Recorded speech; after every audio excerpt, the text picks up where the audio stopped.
Welcome, brave soul, I am the forgotten storyteller. Before we begin, tap that like button if you dare, and drop a comment below telling me where in the world you're listening from. And if you make it to the end of this video, I hope to see you in the next story.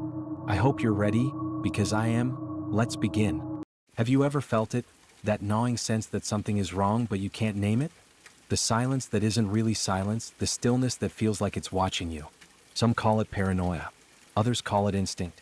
In the town of Blackvale, it was the beginning of a nightmare. Our story today begins in a town swallowed by fog. Blackvale. The kind of place that looks half forgotten, even on its best days. Brick storefronts with chipped paint, rusting street lamps leaning like drunks on the sidewalk, and a sky that seems permanently bruised with clouds. It was here, on the edge of the woods that bordered the long-abandoned Blackvale Penitentiary, that the disappearances began. The first was a hiker.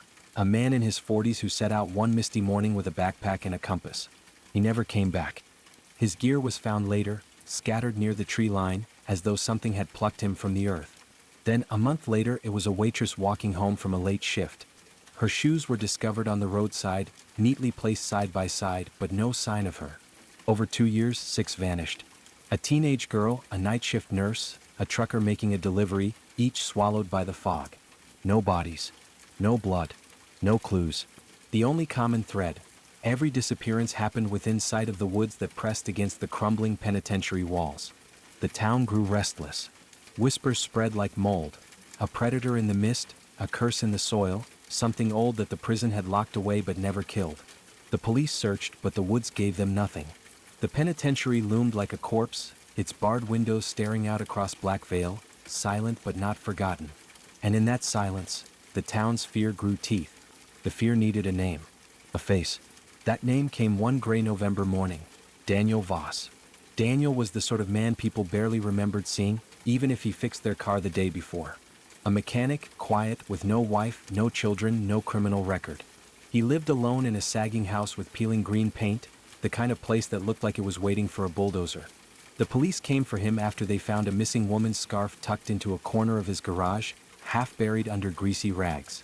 When they knocked on his door, he didn't resist, didn't protest. He just looked at them with pale, unreadable eyes and let them cuff his wrists. During interrogation, he said almost nothing. No tears, no anger, no pleas of innocence. Just sat there, his hands folded neatly, staring at the wall as if it had answers he couldn't share. At trial, the evidence was thin, circumstantial. A scarf, a few inconsistencies in his routine. But the town was starving for closure, for someone to bear the weight of its fear. The prosecutor called him a predator hiding in plain sight. The judge called him a ghost among men. The press, hungry for a headline, gave him a name that stuck, the Hollow Man. He was sentenced to 6 years for 3 of the disappearances, though the others remained unsolved. The townsfolk breathed easier. At last, the monster had a cage. But cages don't always hold what we think they do. Blackvale Penitentiary was a husk. Its walls were damp, its cells lined with rusting iron that stank of mildew and rot. It had once held murderers, thieves, and the forgotten. Now it was half empty, a shadow of its former self. Daniel Voss entered quietly, just as he had lived. He became the perfect inmate. He was quiet and obedient. He followed orders, never picked fights, never raised his voice. Guards said he ate little, and when he slept, he always faced the wall, his back to the cell door as if ashamed to be seen. And yet, outside those walls, the vanishings continued. 18 months into his sentence, 2 more people disappeared. The same pattern. The same woods. No struggle, no trace. The town began to murmur again. If Daniel was locked up, then who was still hunting them? The warden scoffed at the idea. Impossible, he said. Voss was accounted for, locked down every night. Cameras showed him in his cell during rounds. His record was spotless. But doubt is a cancer. It spread through Blackvale like wildfire. Maybe the police had the wrong man. Maybe there was more than one killer. Or maybe, just maybe, the prison itself wasn't as secure as it seemed. Into this storm of suspicion stepped Mara Ellison, a true crime journalist with a reputation for digging where others dared not. She smelled blood in the cracks of the case. With a notebook in one hand and a tape recorder in the other, she interviewed grieving families, combed through police reports, traced timelines until her eyes blurred. What she found disturbed her. Daniel had no known connection to the new victims. No motive. No opportunity. Every record placed him inside his cell during the times of the disappearances. Guards swore they saw him asleep, unmoving. Surveillance footage, grainy though it was, showed him lying on his bed, and yet the disappearances continued. Mara pressed the police chief. He shrugged, worn thin by the weight of a town ready to riot. Maybe it's a copycat, he muttered. Someone taking advantage of the hollow man's shadow. But there were others who whispered of darker things. Old prison legends about tunnels beneath the penitentiary. Stories of curses, of the land itself soaked in the rage of the men who had died inside its walls. One old guard told Mara, "That place, it breathes, miss. Don't matter how many bars you bolt or doors you lock. Some things can't be kept inside." And as she wrote those words in her notebook, Mara felt the first prickle of dread at the back of her neck. Because the deeper she dug, the more she realized, the walls of Blackvale Penitentiary weren't just holding men. They were hiding something far worse. Daniel Voss had always been underestimated. A mechanic, yes, but before that, a construction worker. A man who understood walls, foundations, and the secret ways buildings kept their bones hidden. That knowledge became his weapon. Prison libraries are strange places. Forgotten and dusty and full of things no one ever thinks an inmate might use. Among the cracked spines of law books and outdated encyclopedias, Daniel found something else. Old construction manuals, blueprints of masonry and drainage systems. He read them quietly, night after night, eyes tracing the veins of concrete and steel, memorizing their weak points. Then he began to dig. It started with the vent above the toilet in his cell. At first, the screws were tight, unmovable. But Daniel was patient. He smuggled a tool from the workshop, a small file sharpened on stone until it could bite into metal. Night after night, he worried those screws loose until one by one they came free. Behind the vent wasn't just brick and mortar. It was rot and decay. The penitentiary was old, and the walls had softened over the years like damp bread. Behind the surface lay a forgotten maintenance shaft from the 1930s, crumbling and hollow, just waiting for someone determined enough to find it. And Daniel was determined. He scraped. He tunneled. He dug into the earth with nothing but smuggled scraps of metal, his hands, his teeth. The work was slow, but it was steady. Each night, he carried the dirt back into his cell, spreading it thin under his bed, flushing the smallest clumps down the toilet. Months bled into years, and the tunnel grew, a vein snaking from the bowels of the prison into the forest that crouched outside its walls. The exit opened into an abandoned storm drain beneath the woods, a place where fog gathered thickest and shadows lingered longest. A perfect mouth into the world. And so Daniel slipped through. On nights when heavy rain drowned the guard's footsteps, or when fog rolled in like a curtain, Daniel left his cell. He wore the night like a second skin, hunted in silence, then returned before dawn as if nothing had stirred. But he wasn't careless. Oh no. In his bed, he constructed a crude automaton, a body of rolled blankets shaped and weighted just right. A mop head with glued-on strands of hair. A stolen radio, gutted and wired to a small motor, made the bundle breathe with faint, rhythmic movements. The radio itself hissed softly, a recording of snores looping endlessly. To a guard's glance through the bars, Daniel never moved. He was always there, while in truth he was elsewhere, feeding something far older, far hungrier than the world would ever admit. The unraveling began with something small. A small metal screw. Guard Carl Henshaw wasn't the most diligent man, but he had a habit of walking his rounds early. One rainy morning, while the prison still groaned with sleep, he stopped outside Daniel Voss's cell. He yawned, ran his flashlight lazily across the bars, and then he saw it, something tiny and metallic glinting on the concrete floor. He crouched and picked it up. A small metal screw. It was out of place. Frowning, he looked up. That was when he noticed it, the vent above the toilet. Its cover sat slightly crooked, one corner sagging open as though it had been pried loose. "Voss," Carl muttered. But the shape under the blanket didn't stir. Snoring hummed softly in the background. Curiosity got the better of him. He reached up, tugged at the vent, and the loose cover clattered to the floor. A draft whispered from within, cold and damp, carrying the scent of earth and mold. Carl lifted his flashlight. The beam pierced the darkness beyond. He saw gouges in the concrete, claw marks as though someone had torn through the wall with bare hands. His stomach turned. He called for backup.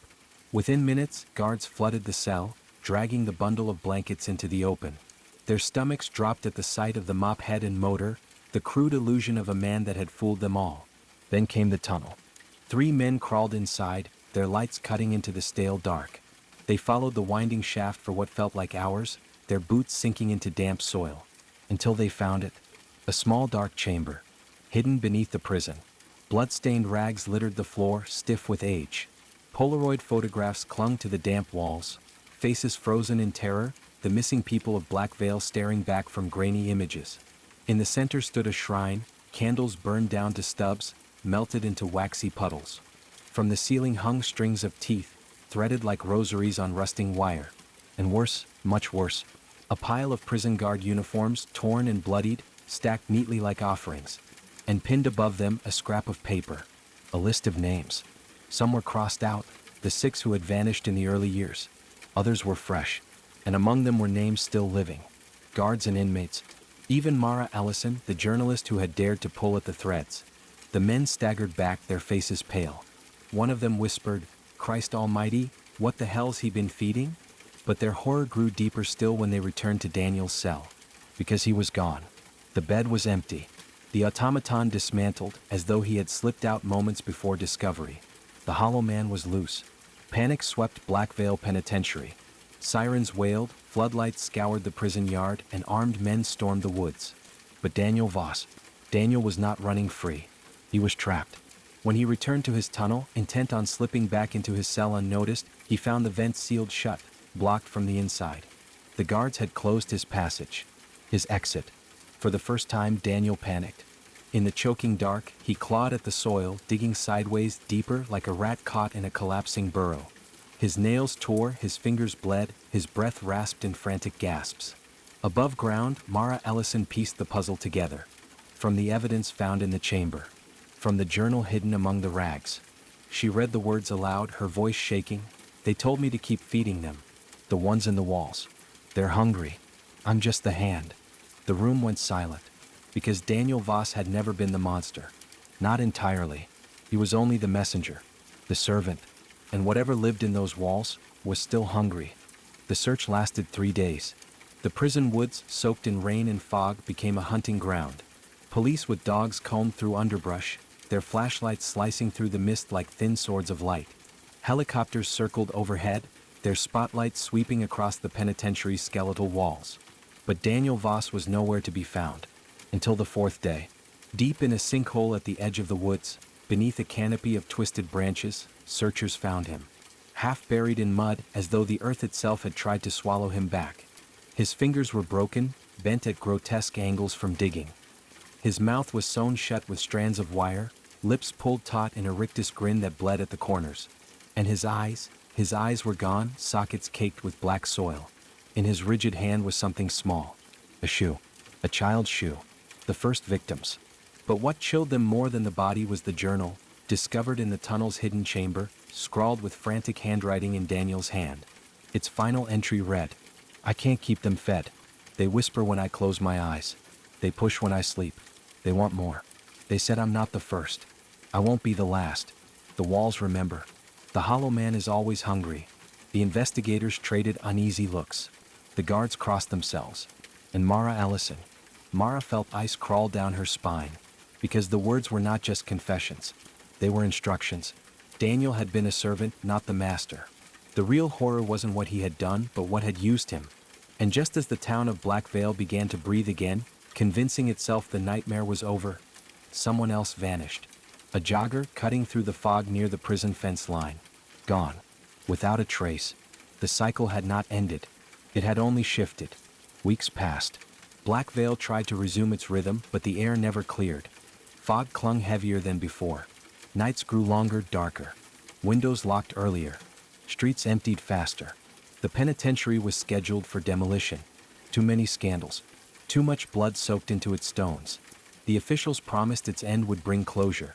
But buildings like that do not end. Not really.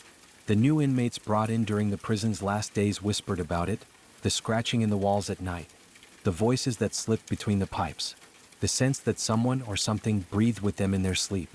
One inmate, transferred in for a short stint, made a strange request. He asked, no, he begged them, for cell 13. Daniel Voss's cell. The guards laughed it off at first until they realized he wasn't joking. His eyes gleamed with something too eager, too knowing. And that night, during rounds, a guard paused outside the cell.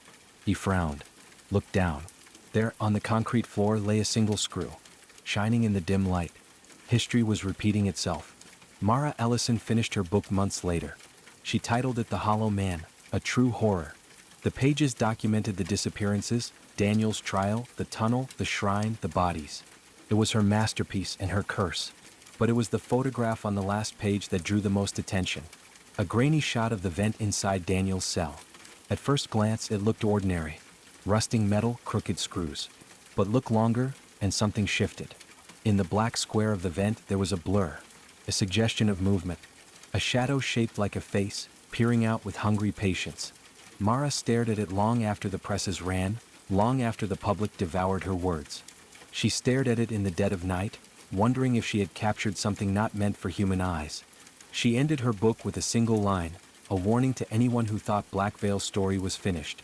Some prisons aren't made of stone. Some are made of silence. And they're always hungry. And if you listen closely on fog-drenched nights when the wind carries strange whispers through the town, you can still hear it. The scratching. Beneath the foundation. It's always patient, but it's endless and still hungry. Let us know in the comments, would you have requested Cell 13? Daniel Voss's cell. Ready for spine-chilling tales that will haunt your thoughts. Subscribe to Forgotten Storyteller for eerie narrations, unsettling mysteries, and haunting stories you won't forget. Hit the bell icon so you never miss a story, because some stories refuse to stay buried.